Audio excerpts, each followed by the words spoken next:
ఈరోజు ముంత మసాలా చేస్తున్నా. ఆగి ఫైనల్ అవుట్పుట్ ఎలా వచ్చిందో చూసి వెళ్ళండి. ఫస్ట్ మూలన పడున్న మరమరాన్ని బాండీలో కొంచెం ఆయిల్ వేసుకొని వేపుకోవాలి. వేపుకుంటే ఎలా ఉండాలంటే చేతితో మెదిపితే పొడి పొడి అయిపోవాలన్నమాట. అలాగా ఇప్పుడు నేను చూపిస్తున్నాను, అలా కాదు. అసలు ఎట్లా పొడి పొడి అవ్వాలో అది చూపించకుండా వేరే చూపించాను. ఈ ఏగేలోపు పచ్చిమిర్చి, టమాటా, ఉల్లిపాయ ఇవన్నీ సన్నగా తరుక్కోవాలి. మేము తీసుకున్నట్టు ఎండిపోయిన నిమ్మకాయ తీసుకోకుండా మీ దగ్గర ఉంటే మంచి నిమ్మకాయ తీసుకోండి.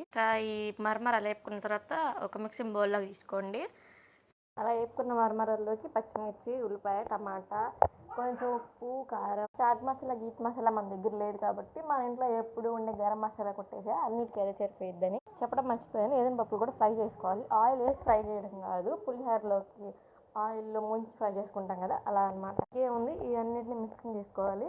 ఉంటే క్యారెట్, బీట్రూట్ మీకు నచ్చింది వేసుకోవచ్చు. నా దగ్గర ఉన్నవి ఇవి వేసి చేసుకున్నాను. కొత్తిమీర మాత్రం వేసుకుంటే బాగుండేది. కొత్తిమీర లేకపోవడం చాలా డిసప్పాయింట్ అయింది. ఉప్పు, కారం, చాట్ మసాలా ఉంటే వేసుకోండి. లాస్ట్లో ఇవన్నీ కలిపి మిక్సింగ్ చేసుకున్నాక ఒక నిమ్మకాయ పిండుకోండి. టేస్ట్ సూపర్ హిట్ అని చెప్తాం కానీ సూపర్. మామూలుగా నార్మల్గా తినడానికి అయితే పర్లేదు, బాగానే ఉంది. ఎంత కలిపినా ఎన్ని వేసినా కలర్ రావట్లేదని కొంచెం పసుపు, కొంచెం కారం వేసిన దానికన్నా మళ్ళీ ఇంకా కారం వేస్తూనే ఉన్నాను రంగు వచ్చేదాకా. కలర్ ఎక్కువైపోయింది, మంట ఎక్కువైపోయింది. మళ్ళీ అడ్జస్ట్ చేయడం కోసం మళ్ళీ నిమ్మకాయ పిండి ఎలా కూడా బ్యాలెన్స్ చేసి అలా తినేసామన్నమాట. ముంత మసాలా చేసుకున్న స్పెషల్ చేసుకున్నాక బాగా నచ్చింది. సింపుల్ బ్లాగ్ నచ్చితే చిన్న లైక్ చేసి వెళ్ళండి. Thanks for watching. Bye bye.